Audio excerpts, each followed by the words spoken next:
I was searching, as almost all of us are at that age, searching for a way to signify, searching for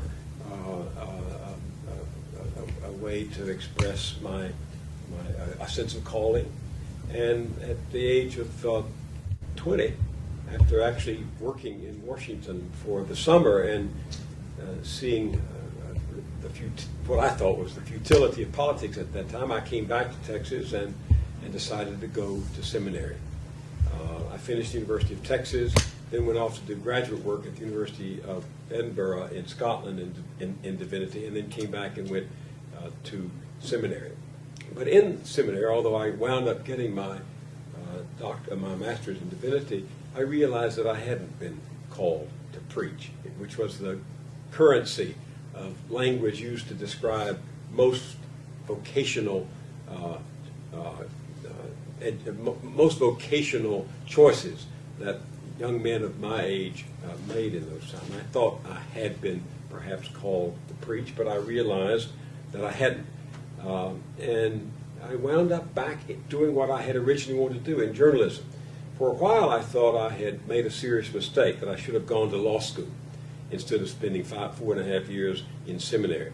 Later, when I got to Washington, I realized fortuitously or providentially that had been exactly the right choice, because all the issues I was wrestling with, few of the issues I was wrestling with in Washington had to do with law, and every one of them had to do with ethics and moral choices. And so my 4.5-year tutor to me for the choices and conflicts and competitions that I would engage in Washington. But the answer to your question is I went to seminary because at that time I thought I was going to follow a Christian vocation.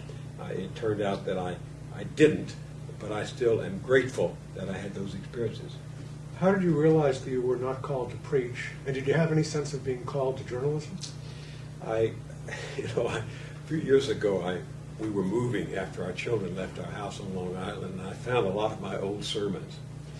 And I looked at them and I thought, could I have said that when I was 20, 21 years old? In those days at the Southwestern Seminary in Texas, you went out on Sundays and preached at rural churches. And the reason that I realized that I wasn't called to preach was the expression on the faces of the congregation. I mean, they were the most good-hearted and tolerant and kind people. But what I realized that what I was saying was not connecting to their life. But I'll tell you the day that I realized this was not what I could do. I was at a small church in Central Texas, not far from Austin, where you live. We had two elderly sisters in the church who lived in an old Adams-like house with their brother.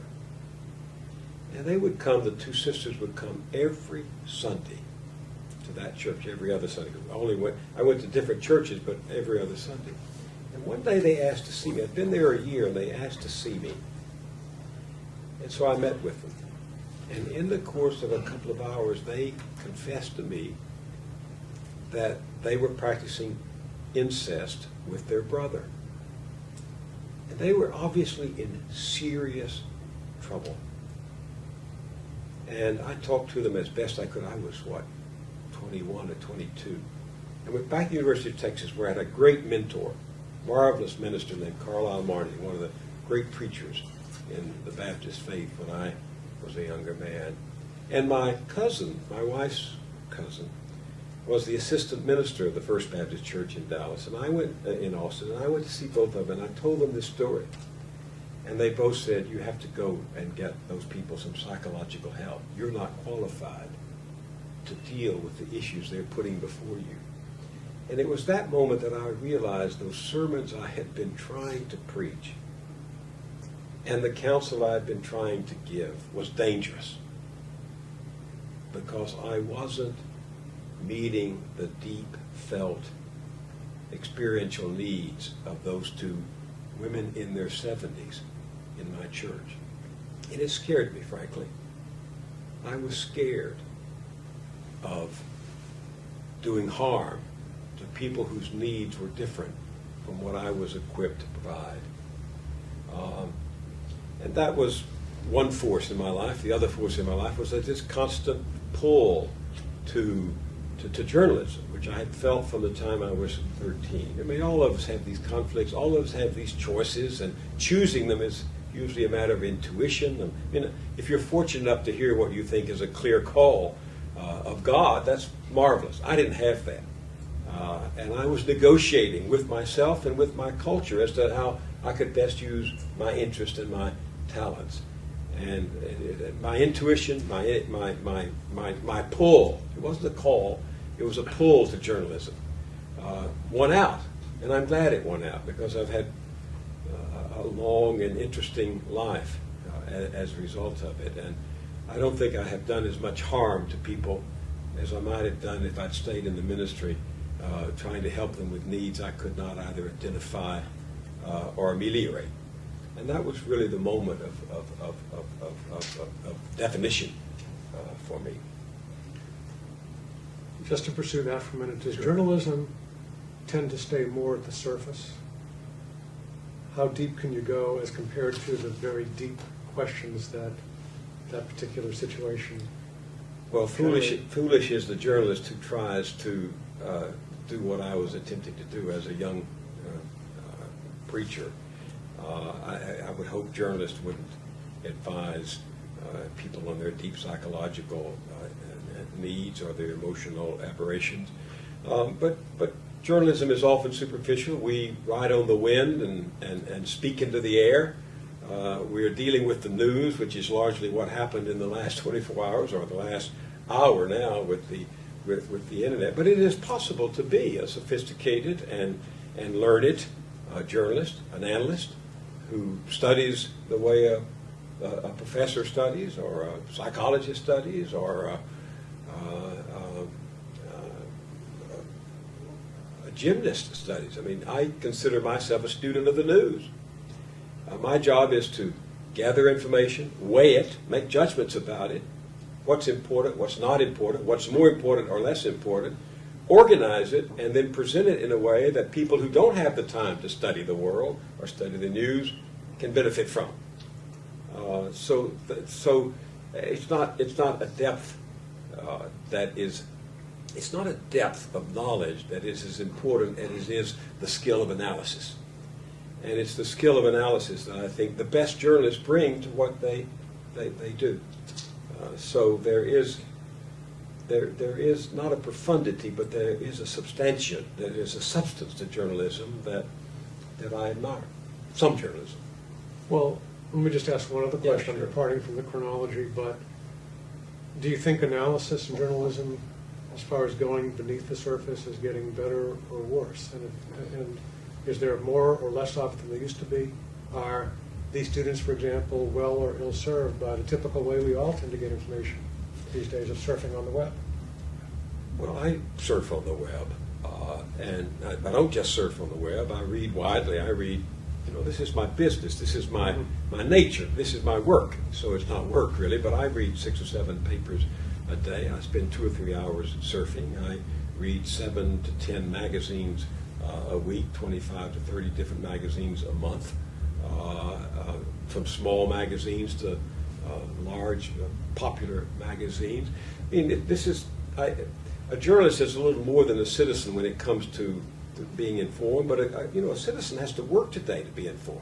If you just read one magazine or one newspaper or one website, you're going to wind up not understanding the world in the way you should in order to function as a viable, capable citizen. The same is true of journalism. It's hard work. It takes a lot of reading, a lot of assessment, learning to recognize the source of information so that you can judge whether the person who you're reading is trying to sell you something, sees you as a consumer, wants to sell you something, or as a citizen, wants to share something with you. But you really have to work at it. It is not an easy craft, and it's getting harder. I mean, there are so many good sources on the web today that you can spend all of your time there and be well informed. But I take what I read on the web. I start my day every morning at about 6 o'clock with TalkingPointsMemo.com. It's one of the most successful journalistic enterprises. It's liberal, by a young journalist named Josh Marshall, who is a principled fellow who believes that his analysis and his conclusions should be based upon documentation and evidence, on reporting, on going to find the evidence for the story. And I finish it with Jon Stewart. Now, in between 6 o'clock in the morning with talkingpointsmemo.com, it's tpm.com if you want to look at it to assess for its value for you. And the difference between a Jon Stewart in the morning, Josh Marshall in the morning and a Jon Stewart in the afternoon, in the evening, is the difference in analytical techniques. But I think Jon Stewart is one of the most informed and intelligent analysts around today, and very often gets closer to the truth of an event because he can see through humor the other side of it than a lot of establishment journalists that I know. But in between, I read a whole lot of secular, economic, and religious sites because I want to be as informed as I can be. Sometimes I am saturated with it. I suffer from intelligence fatigue, information fatigue, and I have to get away from it for a while. But it's been what I've done for so long, I can't imagine not doing it. So one of the things we tell students here is that if they are someone on the right politically, they should make a determined effort to read some things on the left. So I'm wondering, can you just give us a quick sense of what you do to try to get the spectrum? For example, what conservative web sources do you I go to the National Review. I subscribe to the National Review, which is Bill Buckley's famous conservative journalist. I was one of the first subscribers to it back when I was at North Texas State College. I read about it, and I've been reading it ever since. I read the conservative Pat Buchanan's magazine and its website. I go to townhall.com, which is sort of a billboard, a bulletin board of conservative opinion and analysis. Then, as I say, Josh Marshall is liberal. He's not a liberal ideologue. He's not peddling a point of view. He happens to be a liberal in his political convictions about the nature of society, economics, and politics, but he's not peddling, he's not selling anything. And I go to the American Prospect. I read Dissent. That they have a website. I read the Progressive magazine, the American Prospect magazine, the Nation magazine, Human Rights. I go to their website. I don't do it systematically, but in the course of a week, I will be in all of these for a while and seeing what different people are thinking. Okay, so there's ministry that's tugging at you, but you're realizing the external call is not there as you look at the parishioners and their reactions and so forth. There's journalism. The third pull on you is politics, yes. And Lyndon Johnson. Tell us a little bit about, well, first of all, I just want to mention for everyone's edification here, a thing you mentioned during dinner about letter writing and the power of letter writing. This is something that all of you should know. Just a little public service announcement here. Tell us about why it's important to write letters and not just email. As I say, I knew I wanted to be a journalist. I went to work at 16 on the paper. My brother was a journalist on the same paper. He got me my job, and I got my start through nepotism, right? That's all right. It's contacts that are so important in this life. But I was at North Texas State College. I was working my way through as the sports publicist for the college. I worked my way through through college and seminary. But I realized that it wasn't just journalism that interested me, it was political journalism. And I think that came about for two reasons. One, when I went to college, I ran for president of the freshman class and won. And then I ran for president of the sophomore class and won. And I discovered I liked politics. I liked the exchange with people. And I like asking people to vote for me. And I like winning elections. But then that was the year 54. Was the year of McCarthy. And I came to see, I knew nothing about him, but I came to see what a threat many of us thought he was to civil liberties in this country. And so I said, well, I want to learn about politics. What's the best way to learn about politics? Is to swim in politics, like you swim in the water, to learn to swim in a pool. So I sat down one Saturday afternoon, April, the letter's in the LBJ library, because he prized it. I wrote him a letter saying, I want to be a political journalist.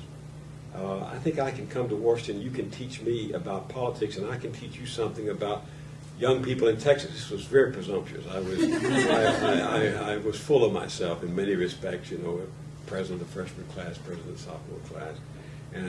But I used that as my opening wedge and said, I can tell you, he was up for re-election, and I can tell you something about the young people in Texas. But I worked on that letter. I worked on all of my letters, and it got to his desk. And Lyndon Johnson, when he was senator and later as president, said to me, the key to politics is shaking hands and licking stamps, because he believed in communicating to his constituents in Texas. We didn't have internet. We didn't have television in those days. It was all by letter, all by letter. So he liked my letter. It got his attention. To this day, I say young people who want to talk to me about a job or want career advice from me, write me a letter. Don't send me an email. You can get away with short bursts, a hiccup on email. Write me a letter, because the way you compose the letter, the way the sentences, the words read, the way they appear on the page, the thought you give to them, the choice of the language tells me more about you than any other means of communication. So he liked this letter. Called me. I went to work that summer for him. It was a very traumatic summer, and it had an influence. Every day you don't know it is affecting your choices. And no day is ever wasted if you listen to what you hear that day. It was a traumatic summer. I hadn't been there very long when I was working on a Sunday afternoon, writing letters for the senator. I would write them, the secretary would type them, they'd go over to his office in the Capitol. I was sitting there about 3 o'clock in the afternoon, and I heard a report. I heard a sound. It sounded maybe like a car backfiring. I didn't pay much attention to it, because my office was right on Constitution Avenue across from the Capitol in the Senate office building. Then I heard footsteps scurrying on the marble steps of the office building. And I opened the door to the office, and there were policemen running upstairs. And that afternoon, as I was working, a United States Senator named Lester Hunt shot and killed himself right above me, and I watched them bring his body out. We didn't know at the time. We learned much later that he had killed himself because his son was going to be outed the next week in Wyoming as a homosexual. And Senator Hunt didn't think he could stand the shame of it. And he killed himself. You talk about thinking about that for a long time. I did. That happened. McCarthy hearings, new McCarthy hearings, took place right down from my office, and I went down and watched them. I became disillusioned with politics that summer. I thought no one can come to Washington and have any influence. So I'm going to go back to Texas and do something else. And it was that September, when I went home in August, that I decided I would go into the ministry, go to seminary. And I'm sure it was the combined effect of those traumatic and inexplicable events in Washington that caused me to think there had to be some other way to signify than in politics or journalism. I mean, I have gone back and forth. I have had several careers. Once upon a time, I used to read the religion section in Time and Newsweek. Then I read the journalism press section in Time and Newsweek. Then I read the political section in Time and Newsweek. And finally, fortuitously or again providentially, I settled on the one that provided me some satisfaction and contact with all of my loves, which are politics, which is about how we organize ourselves and serve our interests as a people. Religion, which is about how we sort out our relationship to the transcendent. And journalism, which is about how you get paid free travel and tuition to travel the world. I mean, I have been a very fortunate man in the sense that somehow, I did a series of interviews many years ago called The Power of Myth with Joseph Campbell. He was a great comparativist in literature, a great scholar of anthropology. His specialty was mythology, the stories people tell themselves to explain the universe all through the ages, from the Greek gods right on down. And he said to me something that I often have thought about as true in my own life and will probably be true in your life, although you feel a much more distinct and empirical vocational call than a lot of people do. he said, at any given moment, there doesn't seem to be a pattern in your life. Doesn't seem to be a purpose in your life. But many years later, you look back and you see that one event folded into the other. That one consequence became a cause that became a consequence. And when you look back, you can see it. I can certainly do that in my case. I look out and see you. I'm 74 and you're in your early 20s. I can see you at my age. You can't see you at my age, but I can now see me at your age and you at my age. And that is why almost every moment and choice of your life is a feeder. Feeding into the person you are and are becoming. And it's why you often, if you, particularly in journalism, if you're going to be a lawyer, you know where you're going to wind up, usually. If you're going to be a professor, you know where you're going to wind up. If you're going to be a journalist, you have no idea where you're going to wind up because it takes you in so many different directions. But every moment is connected to the next moment. And that's very hard to see when you're your age. I didn't see it. I had a kind of crazy quilt life, going to journalism and the ministry and politics, and then all of a sudden, I look back and see how it came together. Questions?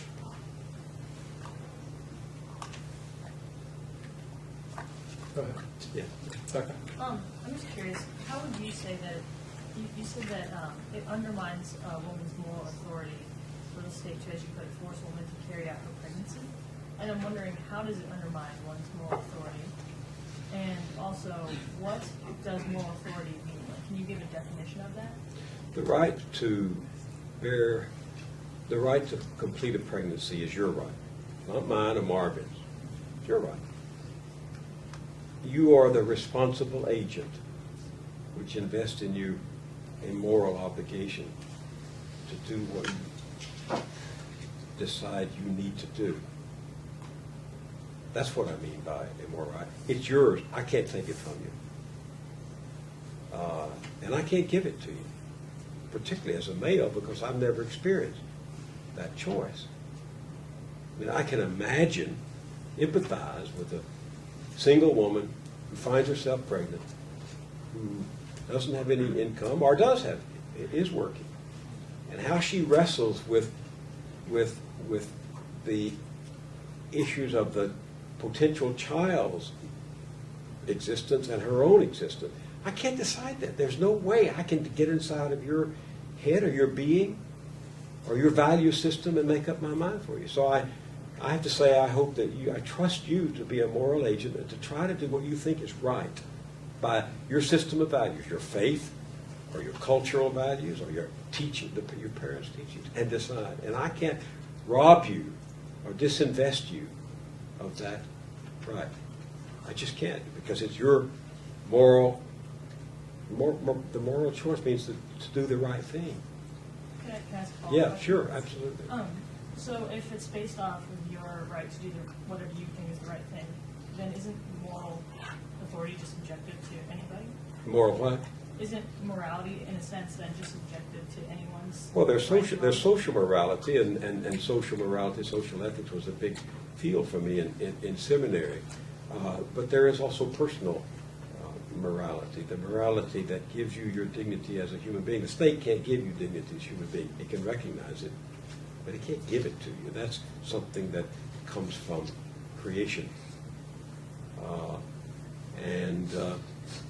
So no, what you see, I'm exempted from the moral crisis that you're facing as a woman. I'm not going to have to face that choice.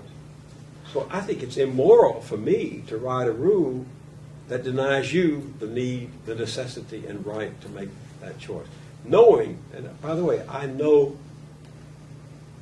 many women, I know enough women who have faced this choice to know it is never easy. Never easy.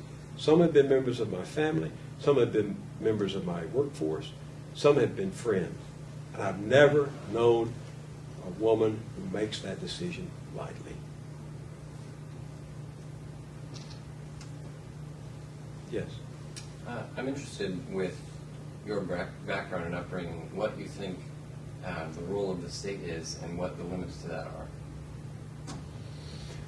I have to take a course here. I'm going to come and have your president talk about that. Generally, I go with the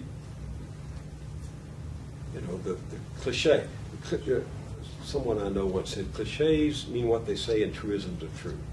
So the cliche, read the greatest paragraph in American political science is the preamble to the Constitution. Read it when you go home tonight. We, the people. That's a moral compact. We, the people, in order to establish a more perfect union, not a perfect union, but a more perfect union, do the following: defense, social justice, etc.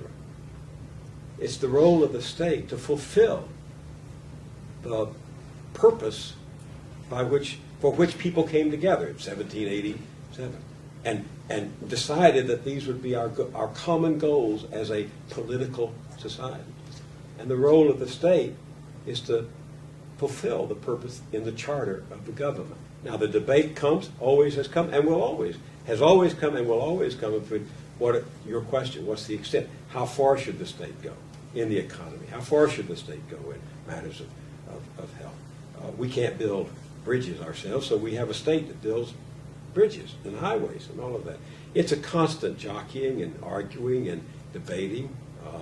It's upended now by the undue influence of power, of money in politics, so that the decisions we make as voters are often trumped by the decisions of donors behind closed doors. One of the great ethical and moral challenges of our time is how to make sure that people with money don't have the undue advantage that they have now in deciding those issues.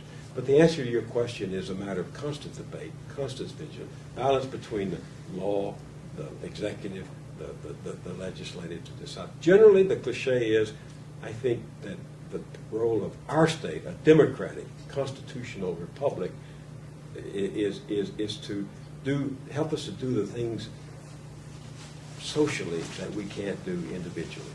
And I've mentioned those: public parks, public schools, public libraries, that sort of thing. But it's a constant debate. Oh. You mentioned that we should write you letters. Where should we address those? It's. I'll be glad. I mean that. It's Bill Moyers, Public Affairs Television, 450 West 33rd, 7th floor, New York 10001. I'm just at the other end of 33rd Street from here, and I'd love to. I mean, I wish I had time to talk to each of you. When you get to be my age, and really, I have 5 grandchildren, and I really think the ethical basis for any government now is the decision we're making right for our grandchildren. Jefferson talked about posterity and how we need to empathize with the future. And there's nothing that I enjoy more than to meet young people and try to imagine what you're going to be doing 20, 40, 50 years from now. Your own an enormously exciting adventure and a very perilous one, because these are tremulous times, and everything that's tied down, as James Weldon Johnson said in that great spiritual, everything that's tied down is coming loose. That's why I admire you for being here, anchoring yourselves in what I think is probably the best grounding you can get for a turbulent world. I know something about your college. I've read about it, and I feel that you're in classes like I was in. I was fortunate not to be indoctrinated. I was taught to think by my seminary professors. Boyd Hunt, who was professor of theology, would begin every semester by saying the greatest sentence in American literature is the opening line of Thomas Jefferson's Statute of Religious Freedom. God has created the mind free. God has created the mind free. And professors in an environment like this who help you learn to exercise the critical faculty of a free mind are giving you the best gift they can give you. Yes? When PBS started in the 1960s and government had a big role in that, it was meant as an alternative to the main networks and something to appeal to the citizen rather than the consumer. With the advent of cable television and all the channels we have now, do you think that government still should have a role in subsidizing PBS? And if so, why hasn't it gone further and maybe gone on cable with more PBS stations to appeal to the political sides that we aren't seeing now? Because right now we just see conservative and liberal, and there's not much else on TV that we're getting. I guess that's a double question. Well, but no, it's a very valid point, and those of us who have been around public broadcasting a long time are carrying on this argument. I mean, I was present at the creation. Public Broadcasting Act of 1967 was the last act. I wasn't there when it passed, but I passed it off to the people who wrote it and got it passed. I was there, and the whole motive, the whole intent of public broadcasting was because, as you say, at that time, believe it or not, there were only 3 networks: ABC, CBS, and NBC.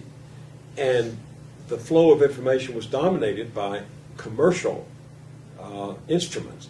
And commerce always seeks the lowest common denominator. Commerce, like, won't provide libraries and that sort of thing. Commerce won't provide discussion on television of religion or opera or a symphony or unadulterated education, education for children.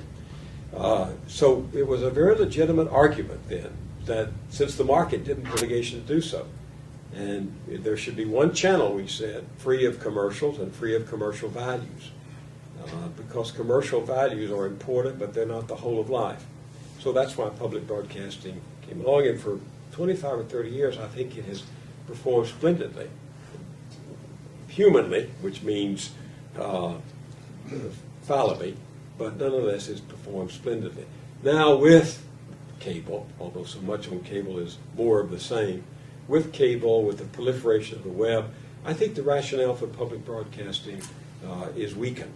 And to justify public funds, it has to redefine its mission. And I'm not sure what that should be. I think it is basically education and public affairs, but I'm not going to be around to fight that argument as over the next 5 years the people who are in charge of it try to decide what is unique about what we offer. I think that's, I'm surprised that someone as young as you who doesn't know the history of public broadcasting sees the issue that way, because I think it's the valid issue facing public broadcasting. Let me ask a question Yes. about the most successful series you probably did in public broadcasting with Joseph Campbell, or at least the one that's had the big impact Right. On the power of myth. And I'm just curious, where does, when you look at Christianity right now, where does fact end and myth begin? Well, it's faith, which is often beginning when fact ends. That's what Christianity is about. Christianity has its myths. That is, stories we tell ourselves that aren't backed by fact, which nonetheless fill a great human need. All societies, all cultures have had their myths. The religion of ancient Greece was on Mount Olympus. There were stories of saviors and resurrections and virgin births in the Egyptian culture before Jesus, and Syrian culture, and ancient cultures of all kinds. So mythology is not based on fact. Mythology is based on the experience of storytelling that people devise to satisfy their unanswered questions about the universe and about themselves. It's a great study. I love mythology because you're studying Indian mythology and Russian, Asian mythology, and I lecture on mythology also. It's a hobby of mine because the stories people told outside of my own faith tradition are fascinating.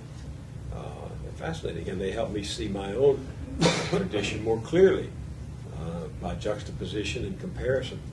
Campbell was a great comparativist. He could take this story and compare it to that story and see what it said about the human experience. But I don't think of faith as being based primarily on fact. I think faith is the story we develop to help us understand our own tradition and the world we live in. So it's not a matter of fact versus faith. It's a matter of fact plus faith.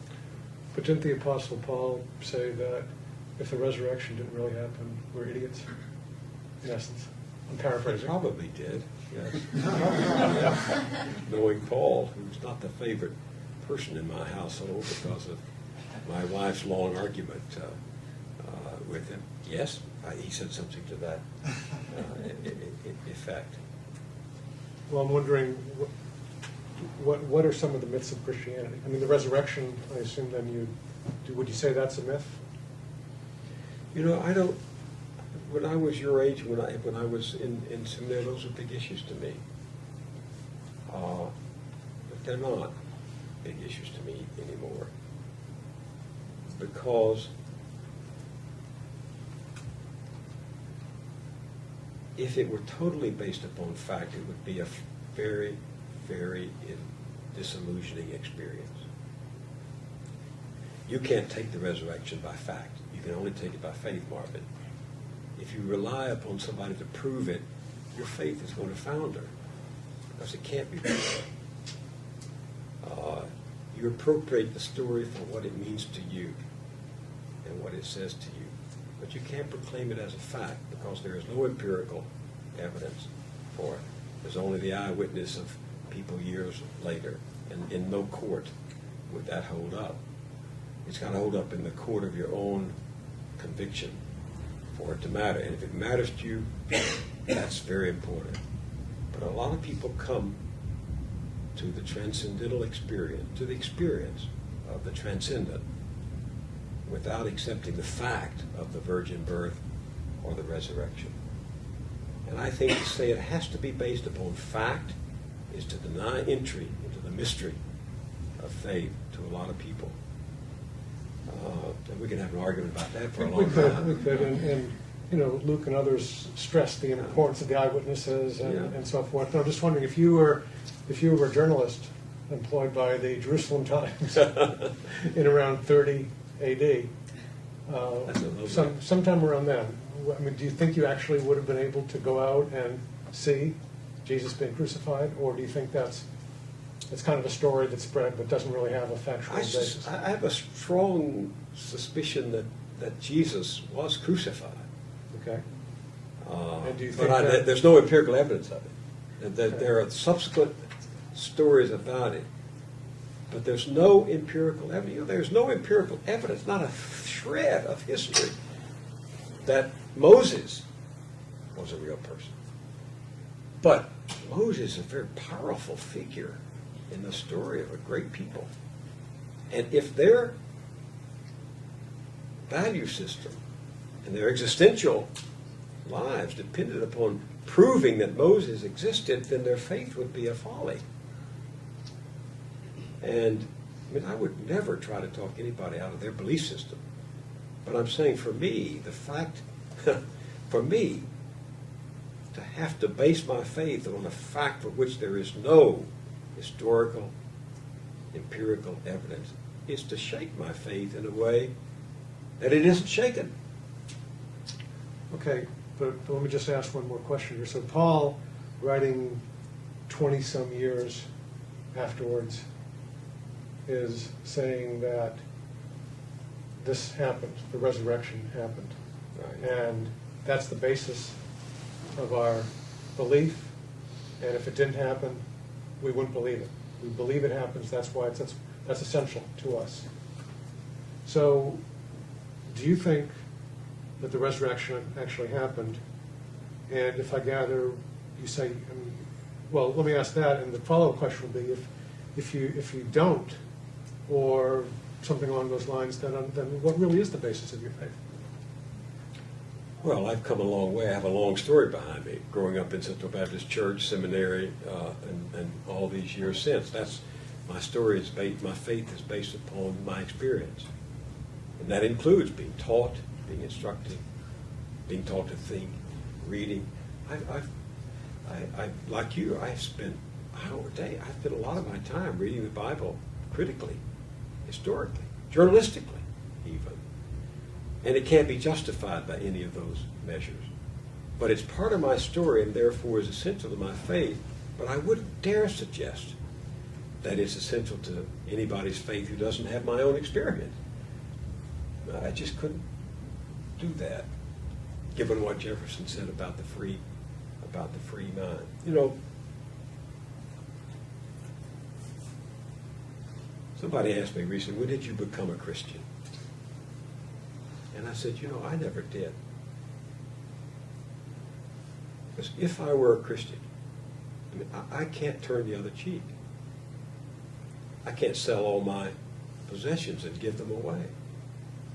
I can't forgive my enemy. If I'd become a Christian, I wouldn't be sitting here talking to you tonight. You wouldn't be in this class. You'd be out so convicted of what you think that you wouldn't sleep without telling that story to somebody else. I never became a Christian because I can't do what Jesus asked. But I care deeply about that figure. He has instructed my life. He looms large in my life. But I can't do what he asked me to do. So I can't legitimately claim to be a Christian. I mean, I can say, well, I believed this story for a long time. That doesn't make me a Christian. I think there are very few Christians. I have met some. I've met some who lived so closely to what they believed Jesus taught that they almost radiated Christ. But I've been a failure at that. And you either believe what Jesus said literally, or you don't. And if you do, I'm not living according to that literal reading. And I think that applies to the resurrection too. I don't need the fact of the resurrection to cherish the experience. That's a subject for a semester, right? Question kind of along the lines of what we've just been talking about. And this may be somewhat repetitive of Lee Strobel, another extraordinary journalist who's written The Case for Christ and The Case for Faith. So if I'm just repeating some of what he said, I apologize. Oh, no. But it seems like you're coming to the text of Scripture and you're saying, because there's no empirical evidence given the way that I read this, I can't believe it as fact. But the pursuit of empirical evidence and even the whole worldview of looking at the world and saying there must be empirical evidence for this, it's very new. It's not something that was in the Bible or in historical times, in ancient times either, as far as I understand. So why are you putting kind of those modern constraints on the text, which begs almost to be read with unmodern eyes?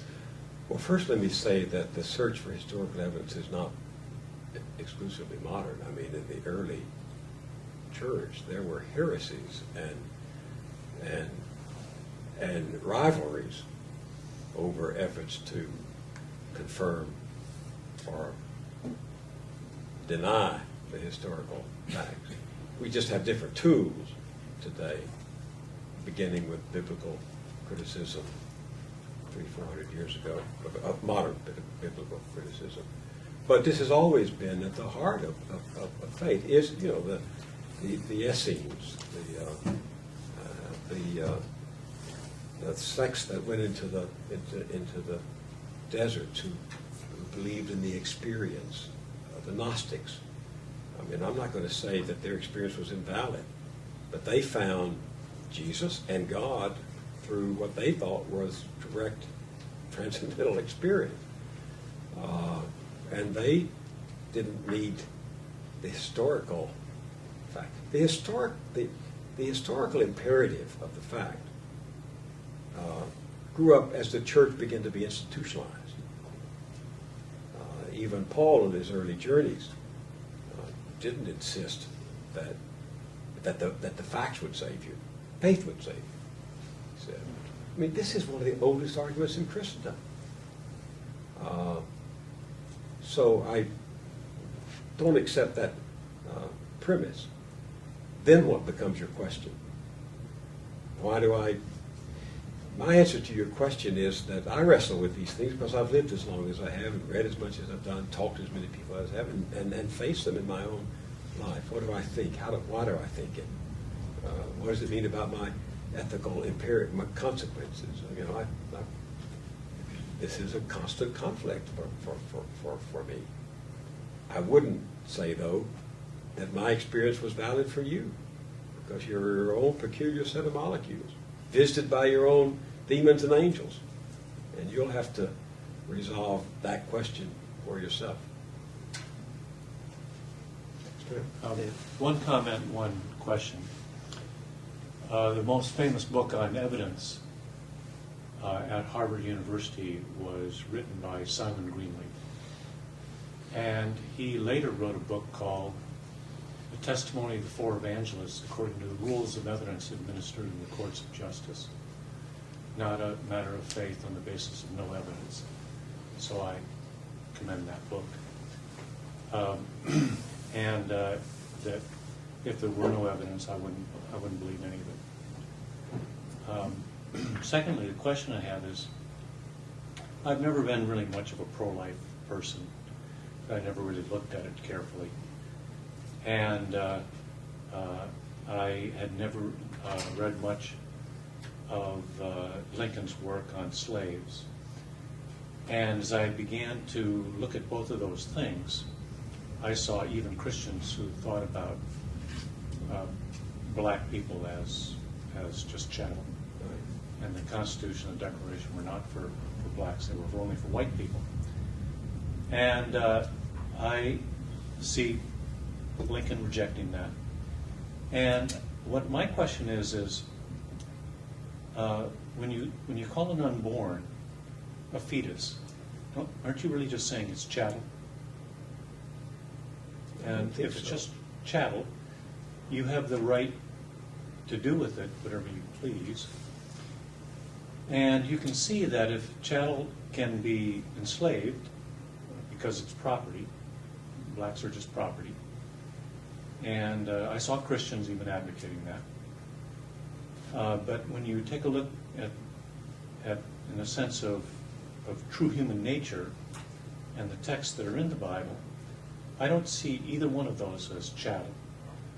And you can see that most of it's human choice to kill the unborn, and that's 1 million unborn babies. And if you just give people the right of life, of rape, incest, life of the mother, it's only something like 30,000. And you can save essentially 970,000 or more. And so I find them to be equivalent arguments to say black people are just chattel, the unborn are just chattel, why can't we treat them the same? Which is to do whatever we want to with them. How do you handle that case? Because this is having looked at it later in life, I have a deep problem with it that I find incapable of saying I'm in favor of freeing all people, and including the unborn, and that parents, women, have no right over another person in the same way a white has no right over a black person. They seem to me to be the same argument, are they? Well, I would challenge the. I looked at it late in life. Okay, well, me too. I told you that I hadn't. These were not issues when I was growing up, or when I was a young man, or when I became the majority. But I don't. I'm no lawyer, but I think chattel is a property acquired by an exchange of value. I think that it's a physical, empirical property that you could buy and sell on the market. don't think that's equivalent of the first spurt of life in a woman's womb. I don't know. But again, because you can't reach an agreed upon definition of that process, I come back to where I have to take my stand, defenseless, defensible, vulnerable though it may be to such claims, that none of us can say to a woman who discovers herself pregnant that we will take away your moral right to wrestle with that. I mean, that's, you can... Case made. Right, both of us have made. I came at it late in life, there's where it was. We're here on the eve of the Obama administration, and a lot of people weren't just voters for the Obama team, but they really believe in him. They have great hope that a really different politics is going to emerge from this election. And you worked for the Johnson administration, the Kennedy-Johnson administrations, and there was great hope attached to those days. Camelot, war on poverty, and so forth and so on. And I'm sure you came out of it more sober than you went in. What sort of advice would you give to those somewhat still intoxicated with these hopes? Put not your faith in princes. No, I'm serious about that. The personalities of leaders and the play of forces often create unintended consequences, and there are limits to what even a charismatic figure can do in our society, and that includes celebrities. They are much talked about and much rewarded, but their ability to accomplish what they want to is very limited. We have to have a president. We have no other way of sorting out the historical forces of all the choices we make. We have to have a president. But there's a limit to what a president can do. She can inspire, can make choices, make recommendations to the Supreme Court, choose priorities, but cannot make them happen. That requires enormous skills of conciliation and compromise, empathy, articulation, and those are limited by forces. I mean, we certainly think that Obama will stress a different set of values from President Bush, as Bush did from President Clinton. That comes with it. But I don't expect radical change in the direction of Washington or the problems of Washington. He will do some marginal things to satisfy his constituency, like judges and torture and the direction of economic spending. It'll be still flawed and fallacious spending, because all government spending and all spending is subject to larceny and inefficiency. But I think he represents in his person a difference. Just imagine next Tuesday when in every embassy in the world, American embassy, the portrait of George W. Bush is taken down from the wall and the portrait of Barack Hussein Obama is put up. The message is the medium, and the medium is the message today. The message that sends to the world is America is no longer a place where white is norm. For 250, 300 years, white has been norm in this country. And Indians were moved to the reservations. Blacks were slaves and then had to fight 100 years after that. And Obama represents the fact that the white is no longer the norm in America. That in itself, symbolically and transcendently, is very important. But his ability to, you've got 534 members of Congress, you've got powerful lobbyists, you've got donors, you've got 50 states, you've got a huge bureaucracy in Washington, and a president winds up very, very limited in the scope of his decision making. Johnson, the second night we were in the White House in 1963, we didn't go to the Oval Office. We went to the Vice President's office, which is across the street from the White House. And I saw the president, the new president, staring into the distance. I said, "What are you looking at, Mr. President?" He said, "You see that blackboard down there?" There wasn't a blackboard down there. But he said, "There's a blackboard down there, and every president has written on it, and I am caught in the messages of every former president. I don't have a fresh start," is what he was saying. So Obama doesn't either. He's got this huge $1 trillion of deficit. He's got a government that's in shambles. He's got infrastructure that's failing all across the country. He's got so many issues. We have so many issues facing us that it will take enormous powers of persuasion on his part and enormous discipline in the Democratic Party, and then sufficient bipartisan efforts to solve some of them. So don't expect miracles. I know you don't expect miracles. Expect modest changes in the strokes applied to this or that. See another question or two? Back in the back, I didn't answer his. I was told once that you should never start a statement with discrediting That yourself. what? That you should never start a statement by discrediting yourself right at the beginning, but I'm going to do that anyway.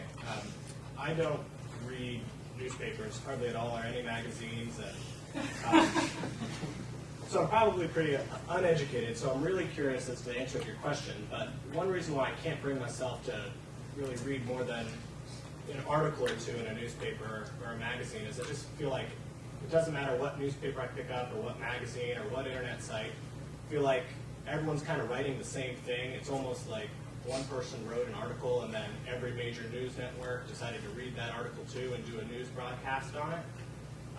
Do you feel like this is the case in a lot of mainstream news, that everyone's piggybacking off of a couple ideas and they're getting spread? And is that dangerous to kind of a society like ours, where we give every person the right to vote and every person the right to put up a website and teach a class?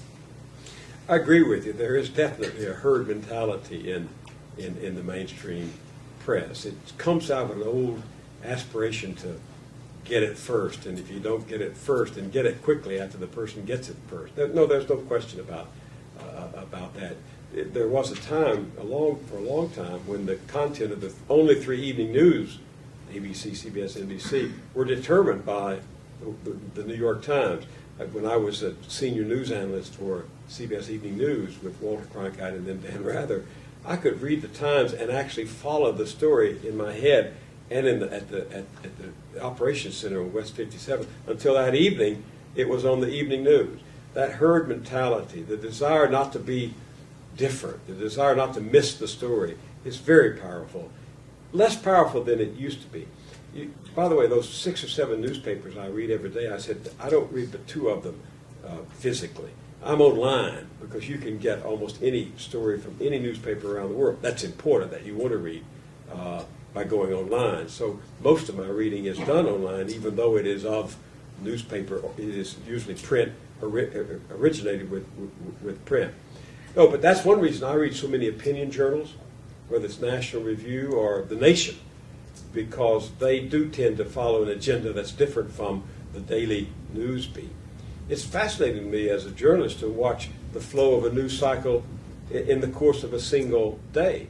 There used to be one news cycle in the day in which somebody...